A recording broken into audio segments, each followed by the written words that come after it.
जब समाज में जाति के नाम पर बांटने की एक दुष्प्रचार किया जा रहा हो, दुष्प्रवृत्ति पैदा हुई हो, अपने स्वार्थ के लिए देश को नुकसान पहुंचाना, अपनी परंपरा को कोसना, विरासत को अपमानित करना, महापुरुषों के प्रति अपमानजनक टिप्पणी करना, यह राजनीतिक स्वार्थों के लिए भी और साथ साथ स्वयं दूसरों के बहकावे में आकर के भी साथ ये उत्तरदायित्व हमारे मठ मंदिरों के ऊपर आ जाता है कि वह फिर से राष्ट्रीय चेतना को जागरूक करने के लिए उस अभियान को आगे बढ़ाएं, जो हर भारतीय के मन में राष्ट्रीयता का भाव पैदा कर सके, उन्हें एकता के सूत्र में बांध सके। क्योंकि मैं बार बार इस बात को देखता हूं, इतिहास उठा करके देखिए, जब भी हम बटे थे तो कटे थे।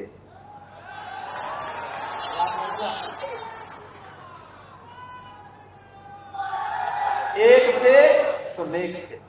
अभी यहां पर हम लोग मंच पर हर भारतीय के मन में भारतीयता का भाव आना चाहिए। हम लोगों ने अभी मंच में वीर अब्दुल हमीद के परिवार के सदस्यों को सम्मानित किया।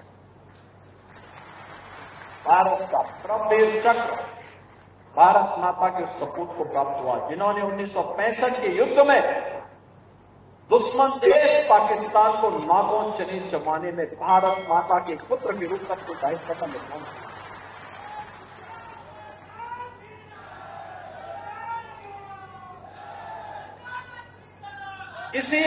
इसी जनपद का सौभाग्य है,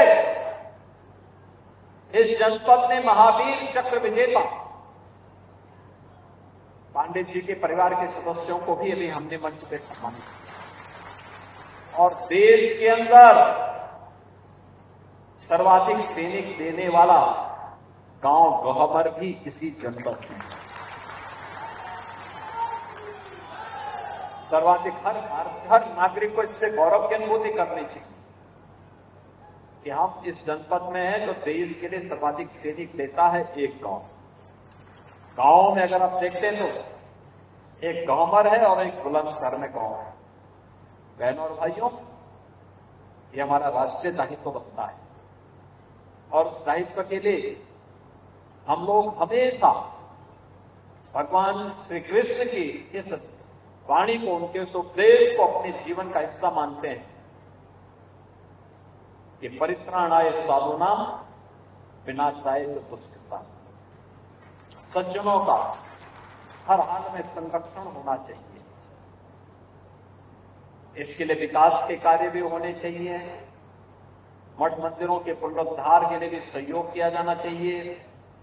अपने पूज्य संतों की, ऋषि मुनियों की परंपरा पर गौरव की अनुभूति करते हुए उस क्षेत्र के विकास में भी सरकार कुछ योगदान दे सकती है तो हमारा गौरव होता है।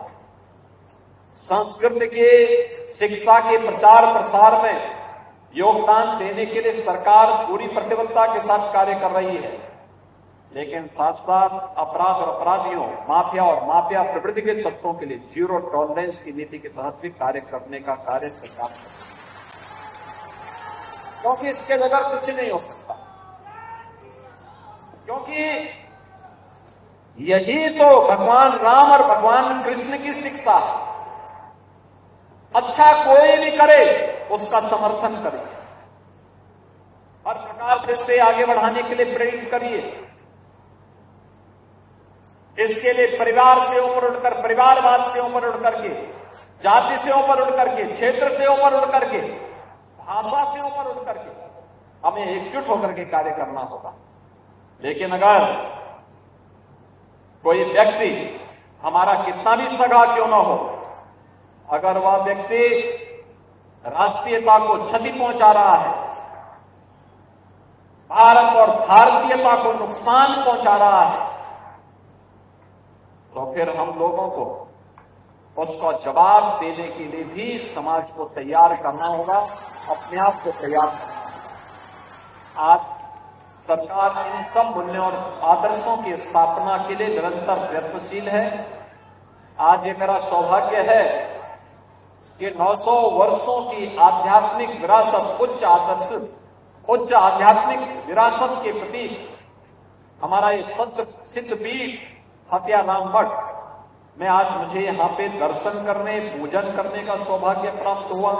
आप सबसे संवाद बनाने का सौभाग्य प्राप्त हुआ है। मैं आज के इस अवसर पर इस पीठ के पूज्य पीठाधीश्वर, महामंडलेश्वर, पूज्य स्वामी श्री भवानी नंदन यति जी महाराज और उनसे जुड़े हुए सभी शिष्यों का मैं हृदय से आभारी हूं कि उन्होंने आज के इस आयोजन के लिए यहाँ पर एकत्र रहे और इस आयोजन में मुझे देवी भगवती मां परम्बा बुढ़िया माई का दर्शन करने का सौभाग्य उन्होंने दिया है। मैं इस अवसर पर आप सबको इस बात के लिए आश्वस्त करता हूं कि डबल इंजन की सरकार जो बोलती है वह करती है और जितना करती है उतना ही बोलती है। जब समाज में जाति के नाम पर बांटने की एक दुष्प्रचार किया जा रहा हो, दुष्प्रवृत्ति पैदा हुई हो, अपने स्वार्थ के लिए देश को नुकसान पहुंचाना, अपनी परंपरा को कोसना, विरासत को अपमानित करना, महापुरुषों के प्रति अपमानजनक टिप्पणी करना, यह राजनीतिक स्वार्थों के लिए भी और साथ साथ स्वयं दूसरों के बहकावे में आकर के भी साथ ये उत्तरदायित्व हमारे मठ मंदिरों के ऊपर आ जाता है कि वह फिर से राष्ट्रीय चेतना को जागरूक करने के लिए उस अभियान को आगे बढ़ाएं, जो हर भारतीय के मन में राष्ट्रीयता का भाव पैदा कर सके, उन्हें एकता के सूत्र में बांध सके। क्योंकि मैं बार बार इस बात को देखता हूं, इतिहास उठा करके देखिए, जब भी हम बटे थे तो कटे थे।